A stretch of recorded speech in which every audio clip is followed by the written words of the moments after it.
Hey everybody, Mr. Musak here again with another video lecture for you guys. Today's topic is about nationalism. We're going to talk about what nationalism is, and we're going to look at how it's seen on two different continents during the 1800s. So we're going to start off here with some terminology. First off, we hear a lot of terms here: nation, state, country, etc. And it's really easy if these terms confuse. So we're going to break them down one by one. First off, let's talk about the idea of a nation. People call the United States a nation. Not really, okay? It can be, but stretch. Essentially, a nation is a large group of people with a common ancestry, a common language, ethnicity, culture, descent, history, etc. So the way the United States could be a nation. But look a lot in terms of Europe for this. So people who are Croatian, Polish, Russian, Hungarian, etc. Is kind of a nation, is considered a nation. Here in the United States, a good example would be Native American tribes. Consider themselves to be a nation. You have a common language, culture, ethnicity, etc. That's who you are. It's kind of something that bonds a group of people together, if you will. The next group here is going to be the idea of a state or country then. Talk about a state or country, it just means it's a piece of land. So a nation is not a piece of land. A state or country is a piece of land with a political border. To talk about Wisconsin is a state because it is a piece of land with a political border. Sauk County, Dane County are both states in a way. They are a piece of land with a political border. The United States is a state, a piece of land with a political border. Put the two together, you get the idea of nation state. That'd be a political country that only has one nation or a majority of one nation living in it.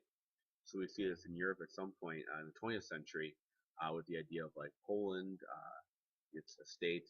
Eventually, Germany becomes a state. It's a mix of other little states that are out there. Italy is a mix of little states, becomes one state. The idea of creation of a nation state.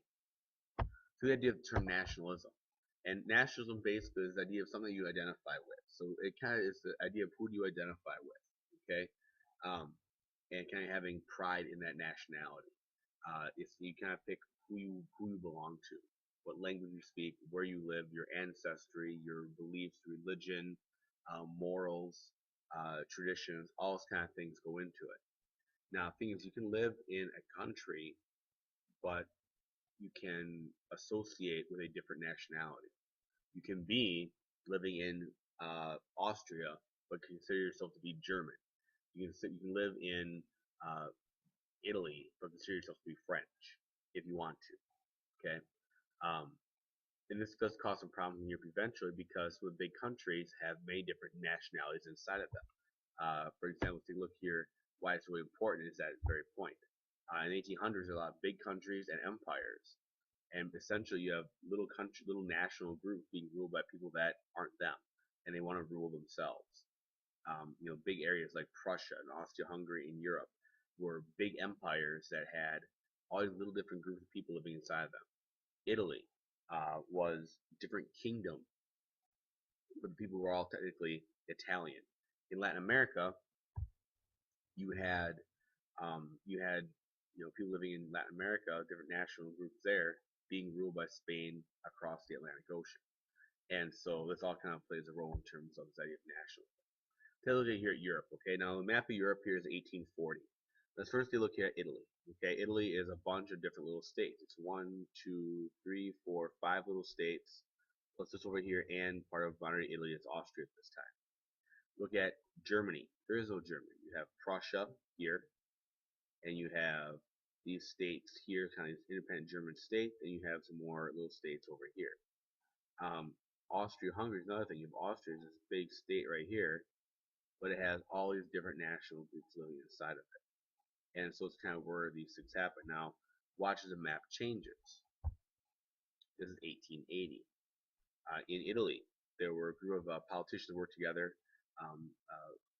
This guy named Cavour from northern Italy, a man named Garibaldi from southern Italy, and basically they worked together in a way towards a common cause to unite the different states that were within Italy into Italy, and the process get some land back, some they consider Italian land, back from Austria as well. And so essentially they fought a war, if you will, to bring it all together. Look at Germany here. Now instead of being Prussia and these German states right in the middle here, It's one great big Germany. This came down to a man named Otto von Bismarck, as well as King Wilhelm I. Essentially, um, they made a war. They fought a war with France, and kind of said it was a German war against France. They united Prussia with these little German states in here to fight against France, and so it makes one country out of these little groups that are there. Over there, considered themselves to be German because they may speak the German language, so on and so forth. Austria is a little different down here. Austria doesn't change. Austria has little groups. You can see like Bohemia here, that's very German. Right here by Budapest is Magyar, so it's Hungarian. Out here in Gallica is kind of more Russian. Down here in this part is more Slavic, like Serbian, Bosnian, Croatian, etc. And so we're going to see a lot of nationalism happen in here because these different groups want to have their freedom eventually, and we'll see World War I come because of this. Now, Latin America is a little different. Okay, in Latin America there are different people living there. You have the Native American population, which are still some living yet. You also have these people called Creoles. Creoles were the descendants of Europeans that had moved to Latin America, and so they spoke the European language. They were 100%, mostly 100% European descent, but they were born in Latin America, and they were considered a lower class because they were born in Latin America versus being born in Europe. You also have the Peninsulares. In Spain, in the Spanish colonies, these were the kind of administrators that came over from Europe to run the colonies, and they weren't real well liked because really they were getting rich off of the Creoles, off of the Native Americans, and the mixed, the mestizo population of mixed ethnic groups that were there. Now, what actually really allowed Latin American nationalism is actually a war in Europe. Um, in the early 1800s, basically 1809 to 1814, Napoleon Bonaparte, okay, the ruler of France, basically tries to invades most of Europe and has a huge war. And essentially, all the European countries are so busy fighting this war in Europe that they kind of now forget about the Latin American colonies, but it's got to become an afterthought. One of the first people to revolt, this man right here, a guy named Toussaint Louverture. He was a Haitian man, a former slave, who basically rose up and led a big slave revolt in Haiti, a little country in the Caribbean, against the French rulers there. And he got France to allow Haiti its independence. And so it's one of the first successful rebellions of this time. Mexico is a little bit different. Okay, Mexico has a big population of mestizo. That means it's a mixed ethnic group. It'd be Native American mixed with the Europeans that came over. Now, one man that really wanted to try and make the leadership here was a guy named Miguel Hidalgo. He was a priest in Mexico, and essentially he didn't like the way that the Spanish were treating people, and so he encouraged people to attack Spanish rulers in 1810. And so for about 11 years or so, it's kind of a civil war, if you will, where both Creoles and Peninsulares worked to overthrow the Spanish to try to get independence from Mexico and try to keep their land there. So mestizos, Creoles, Peninsulares, these three different groups that are in Mexico worked to overthrow the Spanish. One of the big generals here was a man named Augustin de Iturbide, who in 1821 kind of took control of this and kind of leading general in this whole movement, and eventually declared Mexico independent in 1821, excuse me. Eventually, he was kind of a not so good leader, and he was overthrown, and Mexico was made a republic in 1823. But they would have a series of rulers, kings, dictators, that kind of stuff for a while up until the 1900s. In South America, there are two men who really did a lot here. That'd be Jose de San Martin. He was from Argentina. Over here, Simon Bolivar from Venezuela. So Martin kind of working in the southern part of the state, and then Bolivar working in the northern part of South America. And they both led revolution of Spanish. You can kind of see him bring us up here. Here's 1825, how everything looks. 1828. So you're gonna cycle through here once. You kind of see how South America changes and who is control of South America. We can get this back maybe to can get back. You kind of see go through here how it's changing as we go from the 1820s up until the 1840s, 1850s, 1890s, so on. So we see this graphic change here. But essentially, these two fought with San Martin down here in Argentina, right here at first, and Bolivar up here in Venezuela, and they both work to essentially get freedom for these different states in South America. And so we kind of see this big changing thing here in terms of who's in control of this land. We'll let it cycle through here once and come back to the beginning. Um, Hopefully, come back to the beginning. You can see big things. But by 1824, okay, you have these countries that end up getting their freedom. We get more to our modern map. We have Peru, Uruguay, Paraguay, Colombia, Venezuela, Argentina, Bolivia, and Chile, all independent. A lot of wars are fought here, including San Martin's troops going over top of the Andes Mountains into Chile to free them. And these two armies even met and fought together. And so it's country here's 1700. You can see who's in charge here: Spain, Portugal, etc. And as we go forward here, by 1750, other countries get involved. 1777, other countries get involved. But by the 1800s here, 1801, now we are on 1802,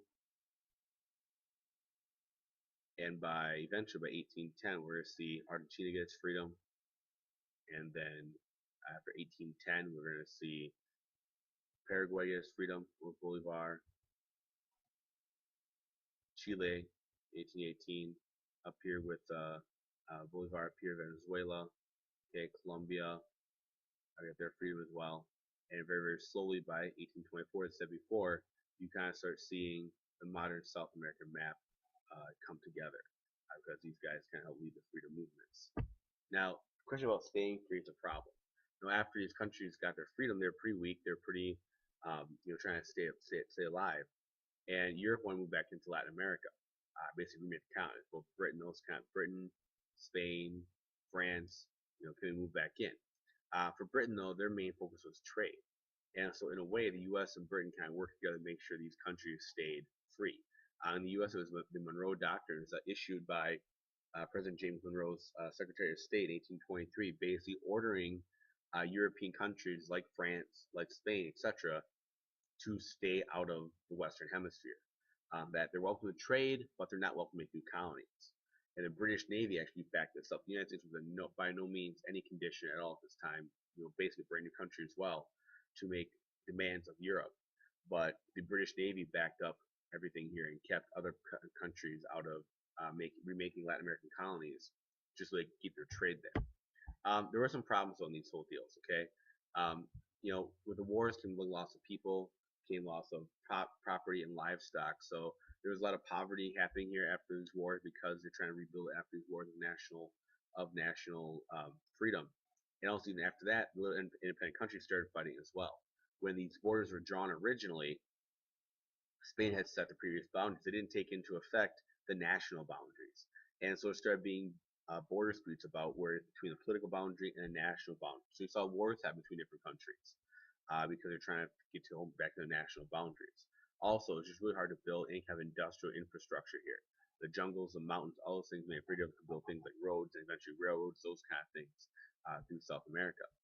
Also, eventually, too, you see something called a caudillo come to power here.